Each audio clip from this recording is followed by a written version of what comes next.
Bueno, buenas tardes para todos. Vamos a comenzar la tarea en la tarde de hoy. Le vamos a pedir el favor a Yurani que nos regale la oración.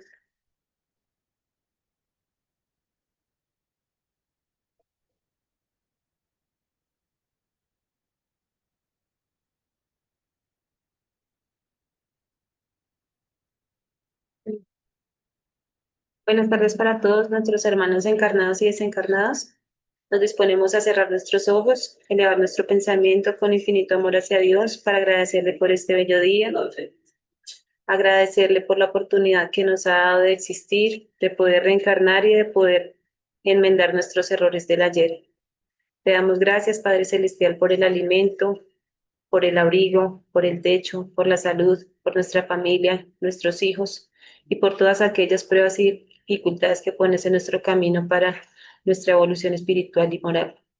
Te damos infinitas gracias por tu presencia en nuestras vidas, por la conciencia que has puesto en cada corazón, por la intención de mejorar y por la intención de servir.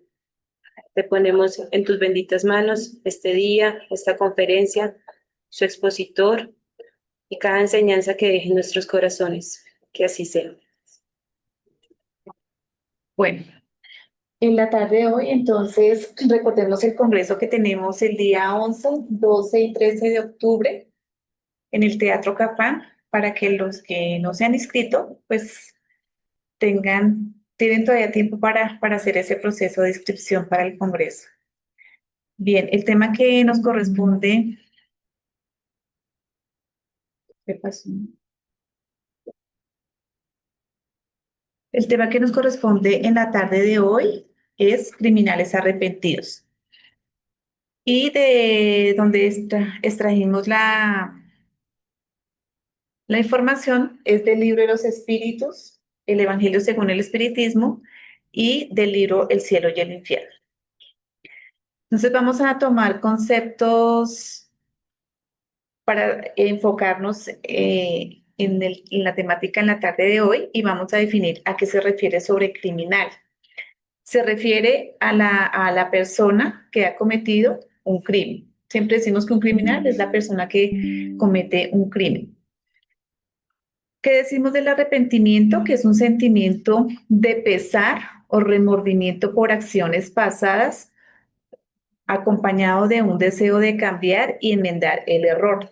Entonces, no es solamente el criminal como tal que sufre, el que tiene esos procesos de arrepentimiento, sino somos todos los seres humanos que tenemos ese proceso en el cual queremos cambiar, queremos mejorar, queremos enmendar el error que pues hayamos cometido.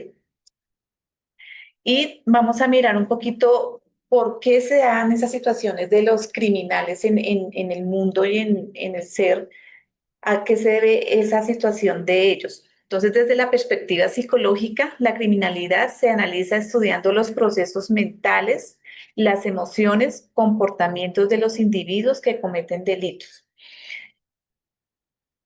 ¿Ustedes creen que esas partes en cuál está dividido el ser humano, que es la parte emocional, la parte intelectual, la parte comportamental, influye en un ser humano para que se convierta en un ser donde pierda la sensibilidad? ¿Ustedes creen que sí influye en el ser humano esas facetas?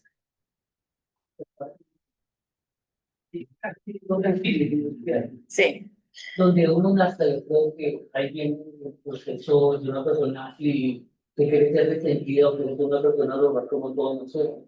Es bien difícil que la familia, yo sí, si es bien que el papá hace cosas duras y cosas malas, entonces él cierra que todo el mundo es igual. Entonces, que vayan en toda la responsabilidad, donde van, tampoco es igual. Muy bien. Entonces, hay unas facetas en las cuales los seres humanos, a veces con pequeñas palabras como usted no debió nacer, usted es un inútil, usted está gorda, usted no debería vestirse así, usted no debería hablar así, esas cosas marcan a las personas. Y dentro de esto, haciendo un estudio, se mira que prácticamente las palabras crueles son las que hacen armellas en los seres humanos cuando sobre todo los niños y los jóvenes son maltratados y ellos vemos en este caso a este niño que tiene una doble ¿qué? Una doble máscara. Porque afuera tiene que ponerse la máscara que está bien. Feliz. Sí, que está contento, que está feliz. Pero cuando llega a su casa, se quita la máscara y vemos que tiene fisuras. Entonces son las palabras, vemos el trato que le dan en esa casa, el continuo castigo, ¿sí? No se valora a ese hijo que se tiene. Adicional a eso también tenemos la ingratitud, porque muchos papás son ingratos con los hijos. No quiero que me hable, no quiero que me mire, no quiero que me diga nada, ¿sí? Porque si el niño va a decirle algo, me pasa esto, me está pasando una situación X en el colegio, en determinado lugar, muchas veces los papás no están. No hay un sentimiento de amor y de comprensión. Siempre los papás están fustigando a sus hijos y los están haciendo sentir mal. Y adicional a eso también tenemos la influencia del entorno social. Cuando hay entornos donde se desenvuelven en ambientes donde los jóvenes o los niños ya tienen pandillas, ya tienen esos entornos de consumo, ya sea por sustancias psicoactivas o por el alcohol o por el mismo bullying que viven en esos entornos sociales, pues estos niños van como siendo receptivos ante esas situaciones y como que van diciendo, me siento como afín a ese muchacho que está viviendo la misma situación y son ellos los que muchas veces le dicen, usted debería ser parte de este grupo. Muchas veces, como estaba diciendo Gustavito, es el entorno en que ellos viven, ¿sí? Que es de maltrato, que es de hostigamiento, donde el papá golpea a la mamá, golpea al hijo, golpea a todo el mundo. Entonces, esto está creando en el niño y en el adolescente esas situaciones de que él no vale nada. Adicional a eso, se ven también los procesos en los cuales los jóvenes y los niños empiezan a llenarse de muchas situaciones de las que están viendo en el entorno social y adicional a eso en su entorno familiar y la solución de ellos es que muchos de ellos empiezan a decirle, venga, no se quede allí, nosotros le vamos a ayudar, puede usted asesinar a su papá y se quita el dolor de cabeza.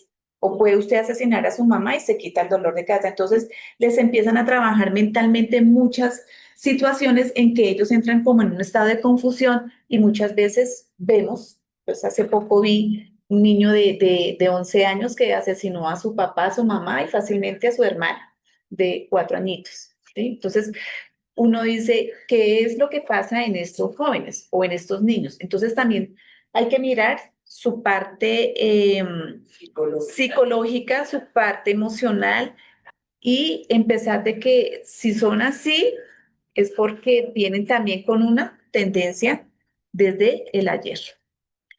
Vamos a ver entonces una historia que nos cuenta en el libro del cielo y el infierno de Marie, donde nos dice que este señor fue condenado a la pena de muerte por el tribunal de Aisne y ejecutado el 31 de diciembre de 1857. Fue evocado el 29 de enero de 1858, o sea que pasó un año. Vamos a ver las preguntas que le hacen a él en ese momento y las cuales pues vamos a reflexionar las respuestas que él empieza a dar. La primera pregunta que le hacen, no las tomé todas, ¿no? Porque es un texto demasiado largo. ¿Qué sensación experimentáis al vernos? Entonces, él está en la sesión mediúnica y le pregunta que qué sensación tiene él al verlos a ellos. Y dice vergüenza. ¿Por qué creen que él tiene vergüenza?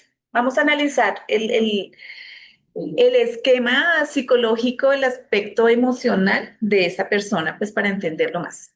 Yo creo que esa vergüenza, porque el mundo espiritual, después de haber cometido ese delito, le muestra lo que hizo y entonces en un momento dirá, mató a una persona y no lo pensó dos veces y pensó que en el mundo espiritual iban a perdonar eso, pensamos que en el mundo espiritual todo se sabe. Ujú. Y llegará a una sesión mediúnica como la del maestro Lanzarte, lo que lo trae el espíritu ya le hace ver lo que a dónde viene y que no lo van a condenar, sino que él viene a contar lo que hizo. Ujú. Y esto es una canción para él. Entonces, esa parte que dice Gustavito es muy interesante. Cuando estamos en el mundo espiritual, ya se nos quita el velo de las limitaciones, se nos muestran las cosas que nosotros hemos hecho. Pero yo me puse a analizar estas lecturas, porque leí todas las que estaban ahí en el libro, y es muy cierto y tiene esa simbología de la que nos habla de la Biblia, de cuando Caín le quita a Abel cuando Caín le quita la vida a Abel. Y hay una parte donde en la Biblia dice que él se lava las manos, él va al río y se lava las manos, y él escucha la voz de Dios que le dice, Caín, Caín, ¿qué has hecho? ¿Dónde está tu hermano? Entonces él dice, no, no sé dónde está él. Y eso tiene un significado, leyendo otro texto espírita, tiene un significado porque dice que todo lo que nosotros hagamos queda impregnado. Al quitarle la vida, sea un aborto, sea lo que sea, queda impregnado en el campo perispiritual. Y eso tiene relación porque los criminales pues sienten esa vergüenza, ese sufrimiento y esa forma de ver ellos el estado en el cual están viviendo ese ambiente en el mundo espiritual. Entonces, la primera, él dice que sienten vergüenza.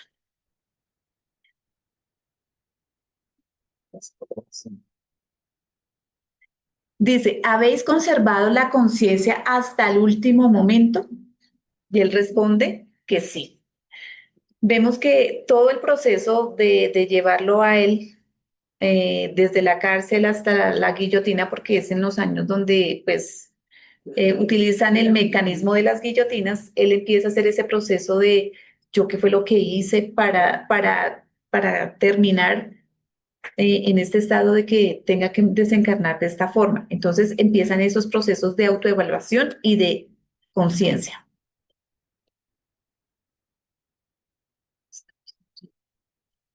Bueno, inmediatamente después de la ejecución, le pregunta, ¿tuviste noción de esa nueva existencia? De esa nueva existencia. En ese estado, imaginémonos él estando allí, viendo todo lo que la gente le decía, ¿sí? Porque para eso los seres humanos nos volvemos muy perfectos, no tenemos defectos, sino nos volvemos muy perfectos y empezamos a decirles muchas cosas a esas personas, a esos seres humanos. Y él empieza a hacer ese proceso de esa conciencia de la existencia en la cual de pronto él no la aprovechó al máximo. Y él dice, estaba inmerso en gran turbación, de la cual aún no me he liberado.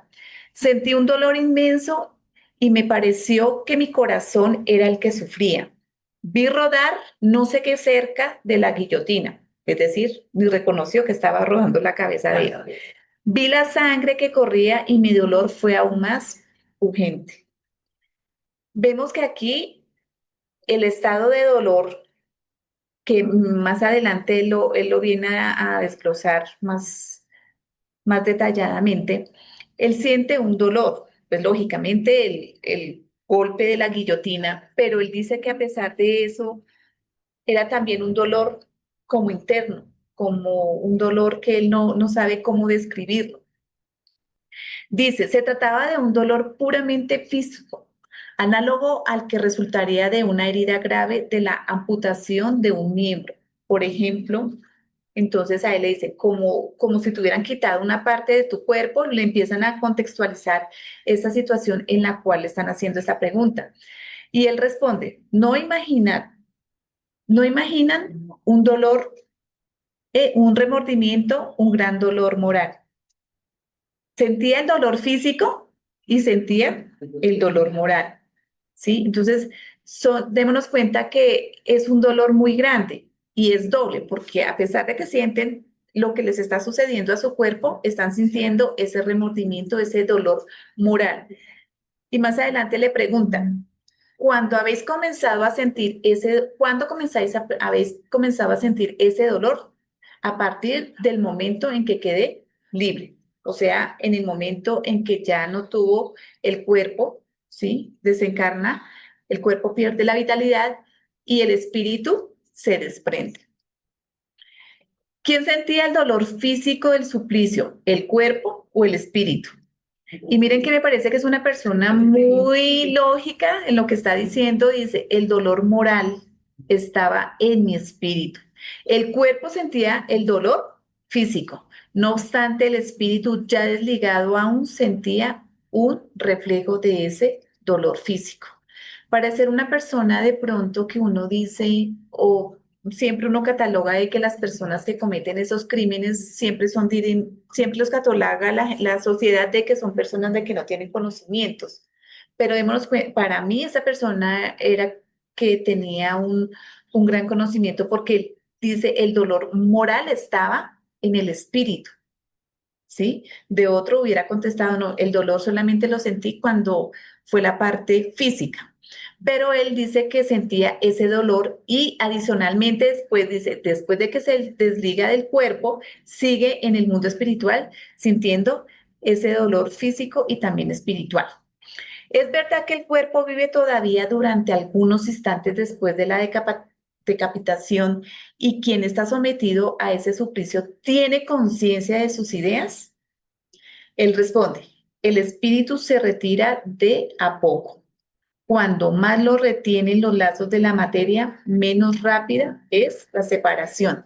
Aquí, cuando estos espíritus, todo espíritu que desencarna de forma brusca y violenta, pues lógicamente el proceso de desligamiento es más difícil, más doloroso.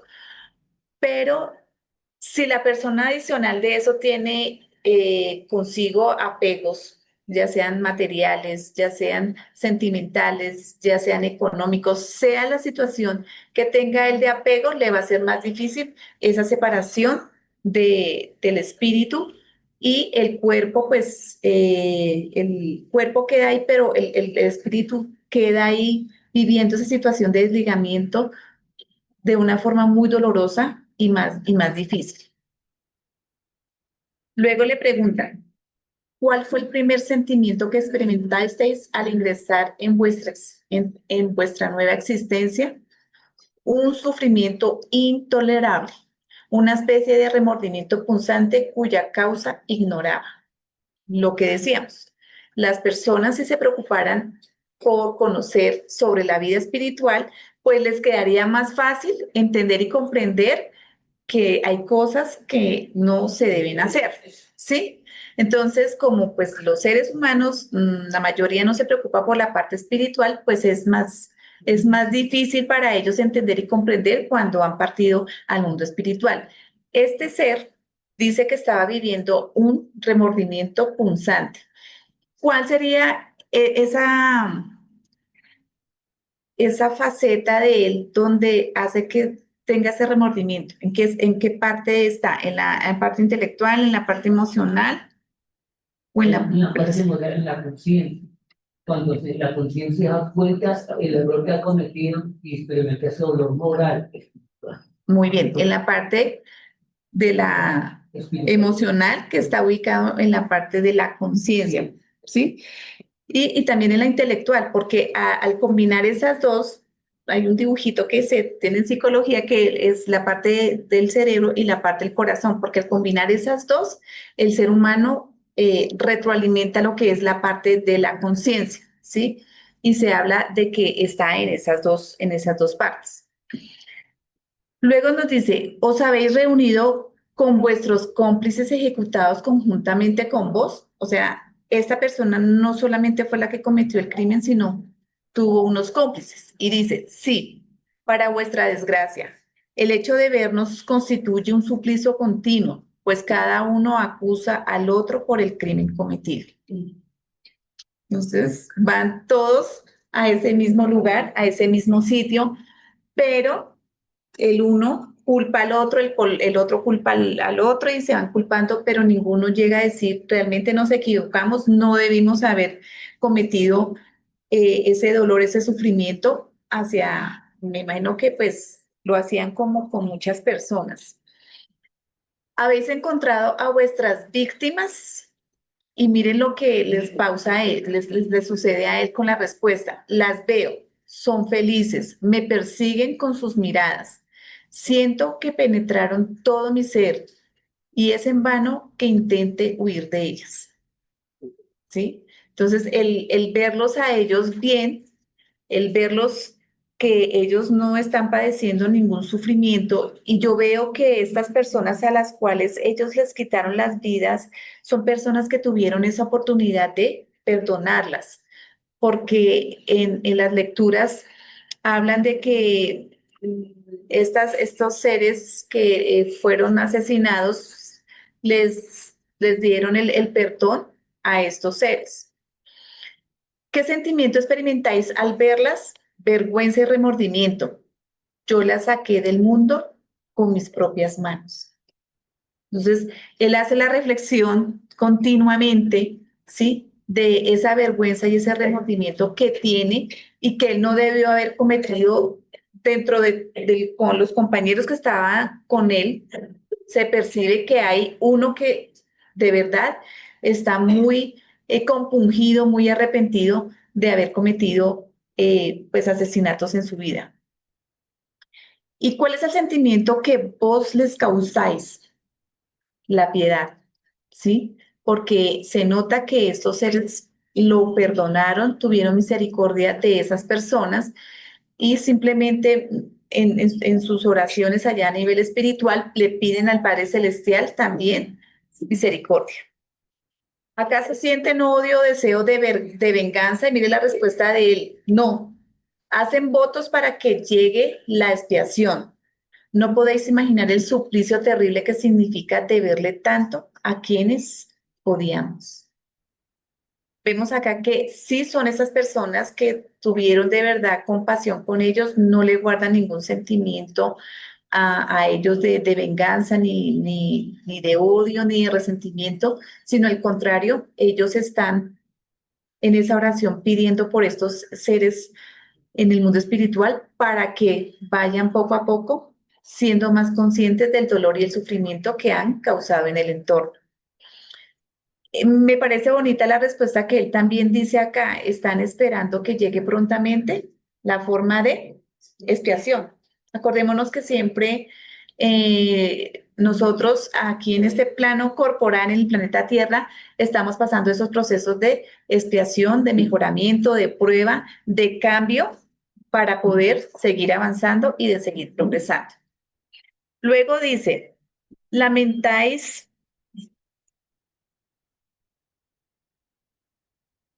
haber perdido la vida terrenal.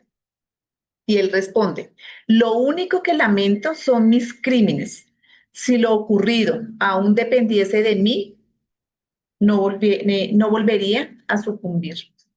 O sea que sí se da cuenta que perdió esa nueva encarnación, esa nueva oportunidad y que lamentablemente lo que él más le da tristeza es que sucumbió esa oportunidad de progreso, de mejoramiento, de avance y pues tarea no aprendida, tarea repetida, pero esta vez le va a tocar a él en una situación un poco más difícil y complicada.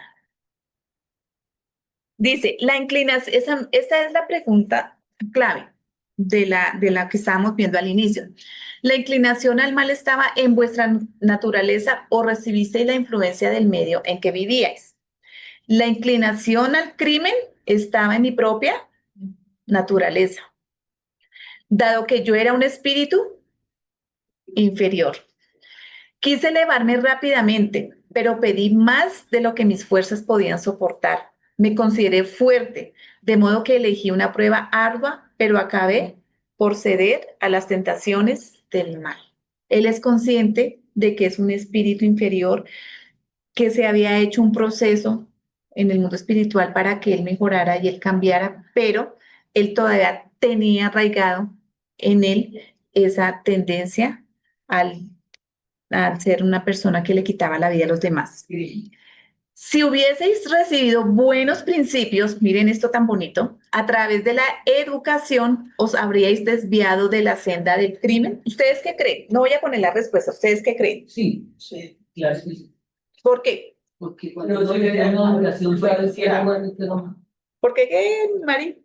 No se hubiera a influenciar de otra persona, digámoslo así, o de los maltratos del papá de era recapacitado, tener una educación o un trato mejor. Mira, como ese principio moral de ley, esto es lo bueno y esto es lo malo. Entonces, yo me digo que ya sé que si hago esto, me va mal, si hago esto, me va bien. Entonces, eso es lo que está Pero adicional a eso, estaba averiguando un poco más sobre esta pregunta que estaban haciéndole ahí y vean que a veces uno como papá permite muchos errores.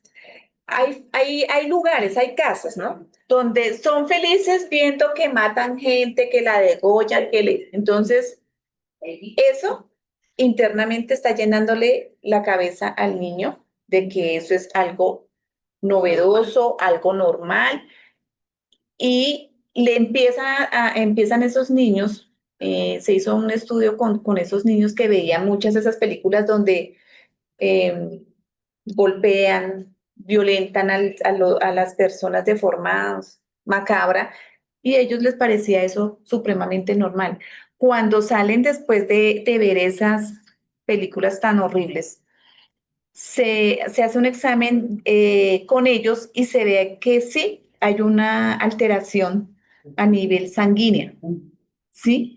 ¿Por qué? Porque se emocionan con cuando empiezan a dar esos golpes de que lo mato, de que lo acuchilleo, que le rompo la cara, que le hacen mil torturas. Entonces ellos se empiezan a sintonizar con eh, con esos flyers que están viendo, y eso está al mismo tiempo creándoles en ellos interiormente que eso es algo normal. Y se van alimentando poco a poco esas tendencias en esos seres que se vuelven sanguinarios.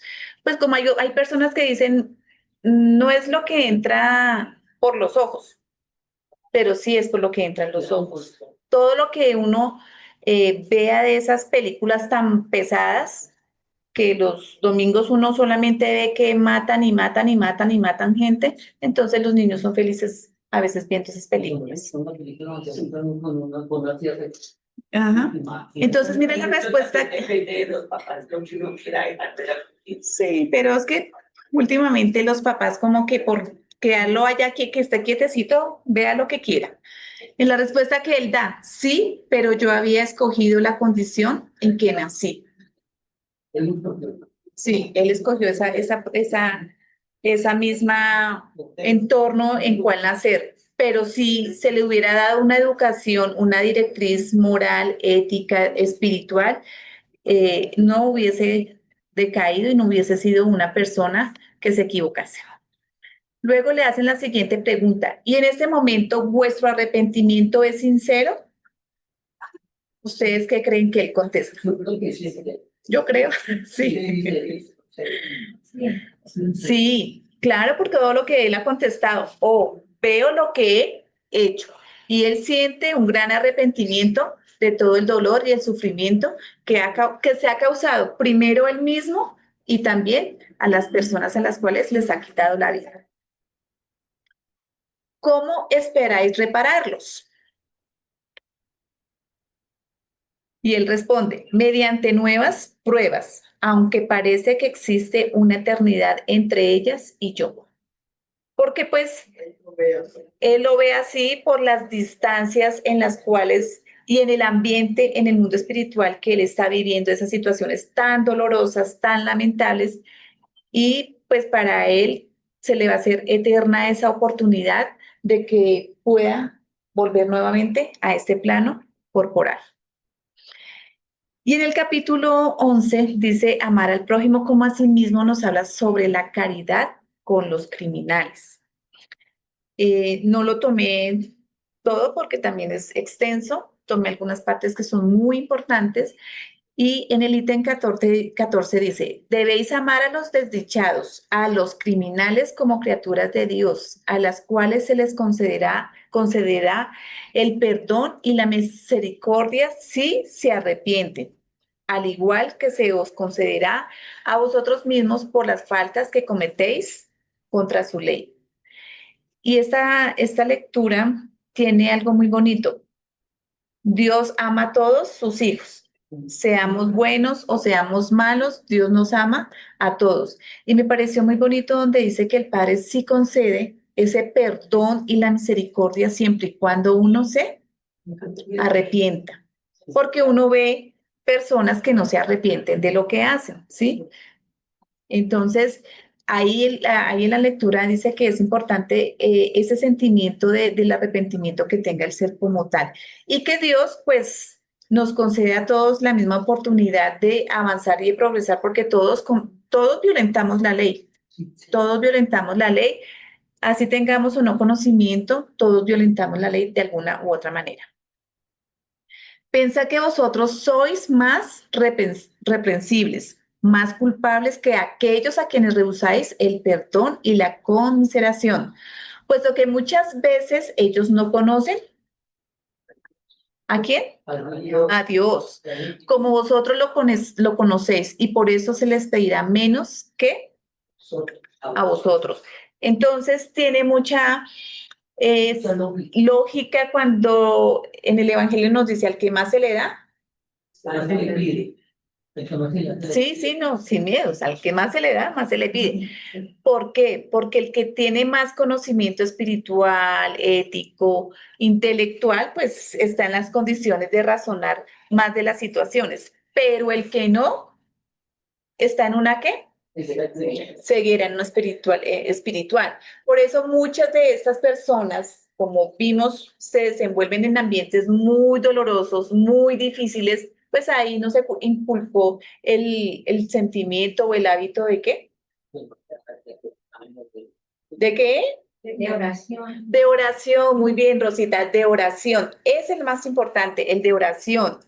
El de llamar a los niños y a los jóvenes a que estén en alguna corriente religiosa, que si no quieren estar en ninguna corriente religiosa, entonces que por lo menos se haga la oración, porque no podemos andar como banderas de, de viento, por donde sopla el viento, ahí vamos.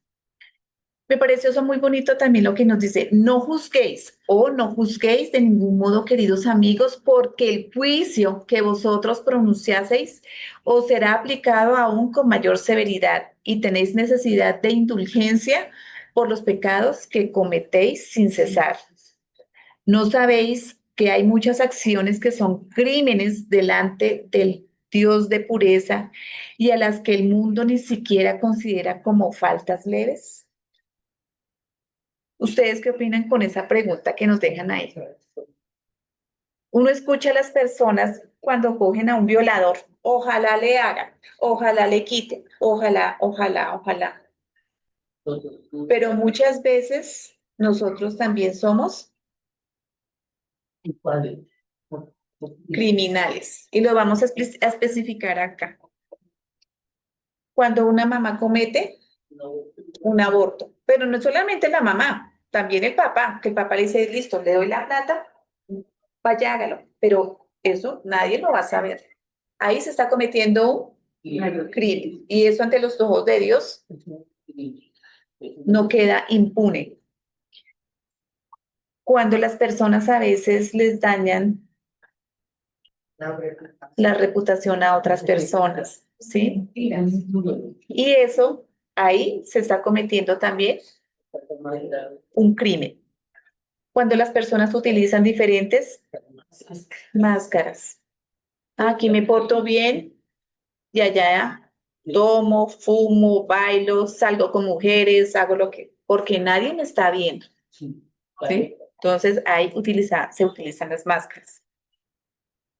Cuando los seres humanos humillamos a los demás, ya sea cuando les damos una ayuda o les damos algo o les damos un trabajo, lo que sea, y los hacemos sentir mal. Cuando los gobiernos utilizan ¿qué? El poder, el conocimiento y destruyen sus naciones, ahí ellos están cometiendo un crimen. ¿Sí? Porque están violando la ley. Porque están violando las leyes. Cuando las personas hacen juramentos ante diferentes situaciones gubernamentales, en juramentos de lo que de Dios, de lo que sea, pero por detrás están haciendo todo lo contrario, ahí están cometiendo un crimen. Más que todo cuando las personas se someten y juran que van a ayudar, que van a cambiar, que van a mejorar y resultan dañando a muchas personas. Cuando muchas veces en los diferentes entornos, ya sea laboral, estudiantil, en el que sea, siempre creemos que nosotros podemos ser jueces de los demás y los juzgamos. Los lastimamos, los dañamos y no sabemos en qué situación está viviendo esa persona porque no está de pronto rindiendo en su trabajo, en su colegio, en su universidad y no sabemos el dolor y el sufrimiento que de pronto esa persona está pasando. ¿Sí? De pronto una pérdida de un ser querido, una enfermedad, uno no sabe, ¿sí? Pero las demás personas se creen jueces para juzgarles. Entonces aquí nos dice, sigue la lectura y nos dice, la caridad sublime que Jesús enseñó consiste también en la benevolencia que empleáis siempre y en todas las cosas para con vuestro prójimo. Incluso podéis ejercitar esa sublime virtud en relación con seres que no tienen necesidad de vuestra limosnas, pero a quienes las palabras de amor, de consuelo y de estímulo conducirán al Señor. Entonces ahí me pareció muy bonito y es lo que uno hace germinar en las personas. A veces las personas no necesitan que uno les dé un mercado, que uno les dé plata, que uno les dé las cosas, sino simplemente ellos quieren es que les den ¿qué? Amor, consuelo, fortaleza. Que la persona es apática, que a mí no me abrace, que a mí no me diga, que a mí no me visite, que no me dé, ¿sí? ¿Por qué? Porque esas personas son carentes de ¿qué? De amor. Son carentes de amor. Porque las personas que no les gusta que las abraces porque les falta amor. Que las personas que no les gusta que les digan cosas bonitas es porque tienen una baja autoestima y les falta que uno les haga en medio de toda esa situación, así como lo vemos acá, que está quebrado, les sembremos esa semilla para que esas personas cambien, para que esas personas mejoren. Y aquí me parece esto muy bonito lo que nos habla. Se acercaron los tiempos, os lo repito, en que la gran fraternidad reinará en este globo y en que los hombres obedecerán la ley del Cristo. La única ley que constituirá el freno y la esperanza y conducirá a las almas a la morada de los bienaventurados. Amaos pues como los hijos de un mismo Padre. No hagáis diferencia entre los otros desdichados porque Dios quiere que todos sean iguales. No despreciéis a nadie. Dios permite que haya entre vosotros grandes criminales a fin de que os sirvan de enseñanza. Porque la sociedad está llena ahorita de muchas personas que hacen el mal, ¿sí? Entonces, ¿qué es lo que nosotros tenemos que hacer? Orar por esas personas, ¿sí? Y a mí me parece muy bonita la reflexión que hace esta lectura, porque nos dice que Dios que quiere que todos seamos, ¿qué? Iguales, que a unos vamos a paso de tortuguita, ¿sí? Muy lento, subiendo el primer escalón, que otros ya van en el 10º escalón y que otros ya van llegando. Pero todos debemos pasar por ese proceso de avance y de progreso. Y que algún día, pues cuando los hombres no nos sentamos como esos jueces de juzgar a las personas, pues tendremos más comprensión, tendremos más misericordia de nuestro semejante y comprenderemos que son seres que necesitan de nuestro apoyo. Dice, muy pronto, cuando los hombres sean inducidos a respetar las verdaderas leyes de Dios, ya no habrá necesidad de enseñanzas y todos los espíritus impuros y rebeldes serán impulsados hacia mundos inferiores en armonía con sus inclinaciones. Y esto a mí me pareció muy interesante porque tiene conexión con todo lo que nosotros hemos venido leyendo de Manuel Filomeno de Miranda, de Andrés Luis, donde nos dice que todos los espíritus que no han querido aprovechar la reencarnación, irán ¿a dónde?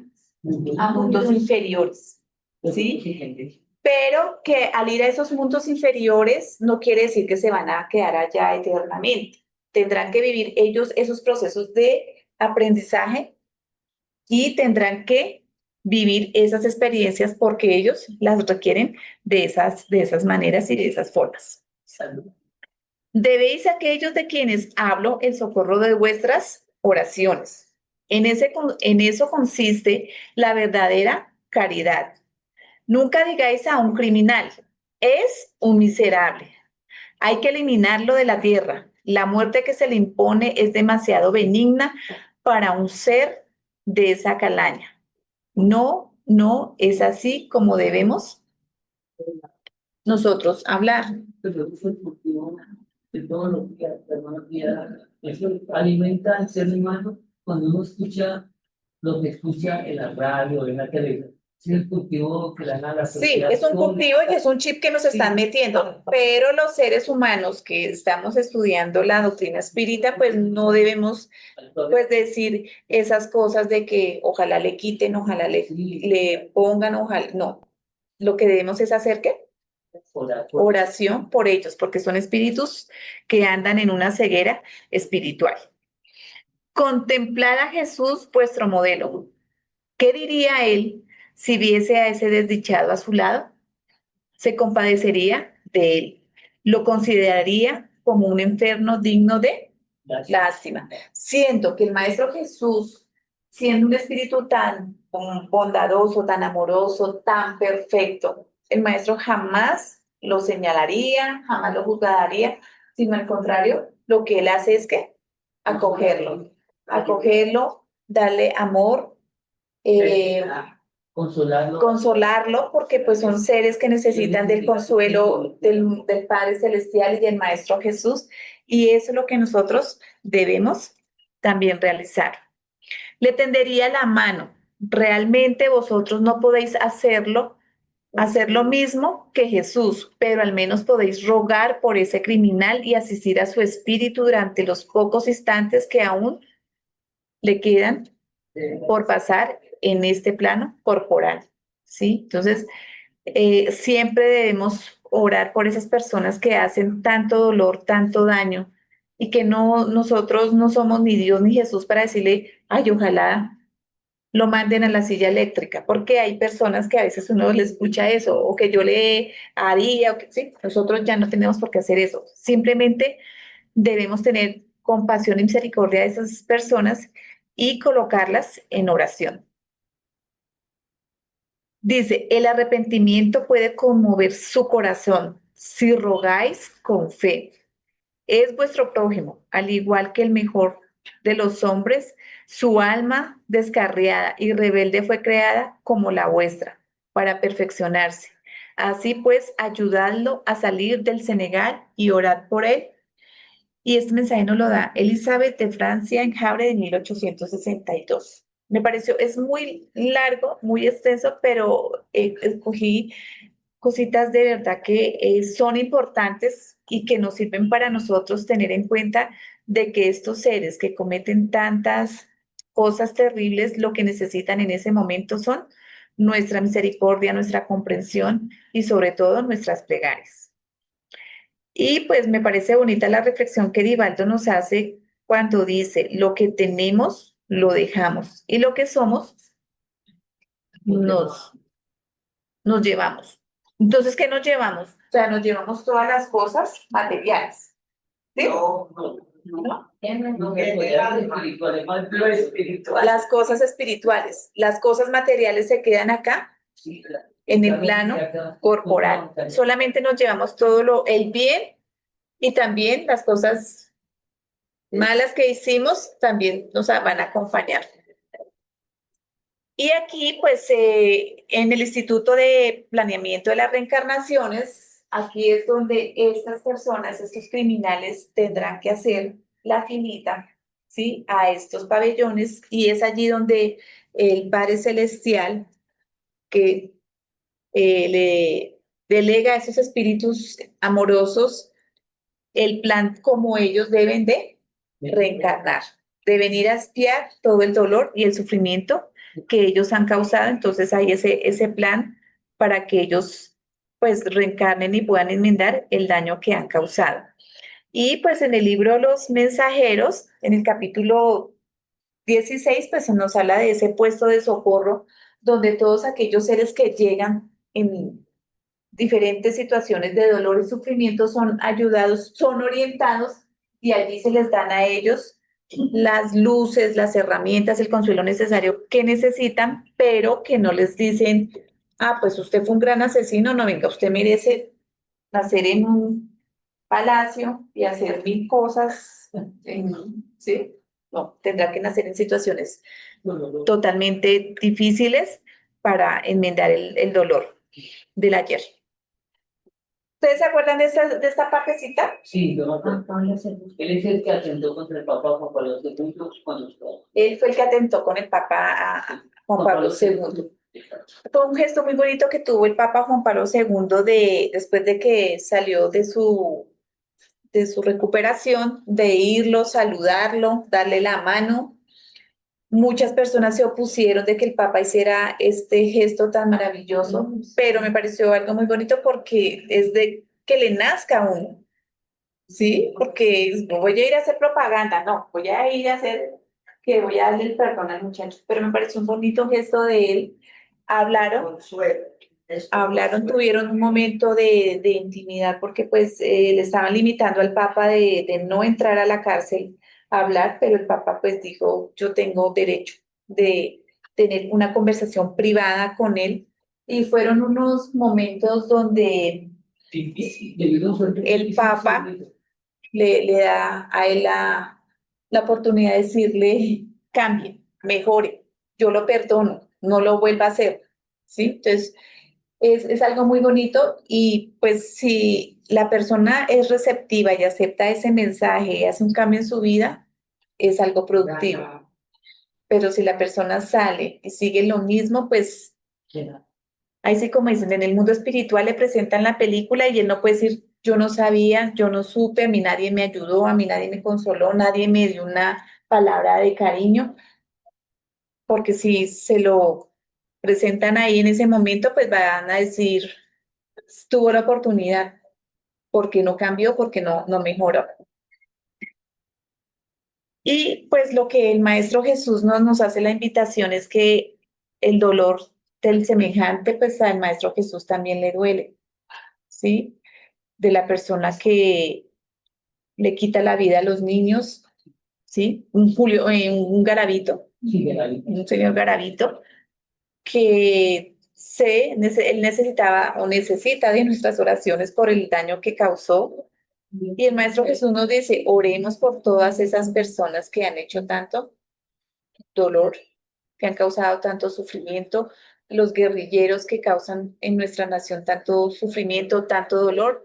Son seres que debemos tenerlos en nuestras oraciones para que en la hora del sueño, como muchas veces se dice, tengan esa oportunidad de salir de esos ámbitos de energías tan pesadas y puedan ser como llevados a lugares donde ellos puedan tener como un momento de tranquilidad, de paz y de reflexión también y que no pues sigan endeudándose. Entonces, por su atención, muchas gracias.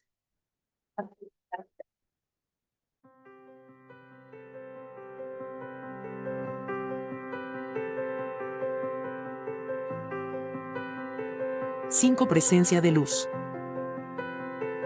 Si pusieres amor en el tiempo que Dios te reserva, nunca te sentirás bajo el dominio del tedio o del desánimo, porque tus horas se convertirán en el placer de servir. Si colocares amor en los afectos que el Señor te permite rendir culto, nunca sufrirás ingratitud o desengaño, porque transformará tu propio espíritu en vaso de abnegación y entendimiento, recogiendo en ti mismo la felicidad de hacer la felicidad de los seres queridos. Si cultivares amor en la ejecución del deber que la divina providencia te atribuye, nunca experimentarás cansancio o desencanto, porque el trabajo se te hará fuente de alegría, en la alegría de ser útil. Si aplicares amor en los recursos verbales que la sabiduría eterna te confiere, nunca te complicarás en manifestaciones infelices, porque tu palabra se transubstanciará en claridad y bendición, en aquello en que te expreses. Si esparcieres amor en el lugar que las leyes de la vida te sitúen, nunca te observarás en la condición de víctima del desequilibrio, porque tu influencia tornará serenidad y esperanza, garantizando la armonía y la tranquilidad donde estés. Si conservares el amor en el corazón u obra divina del universo, nunca te perderás en la sombra, porque habrás convertido tu propia alma en presencia de luz. Emmanuel. Libro Coraje, autor, Espíritus Diversos, Emmanuel. Centro Espírita Rutas de Luz. Para dar la oración de cierre, invitamos a Carolina que nos ayude. Gracias a todos ustedes.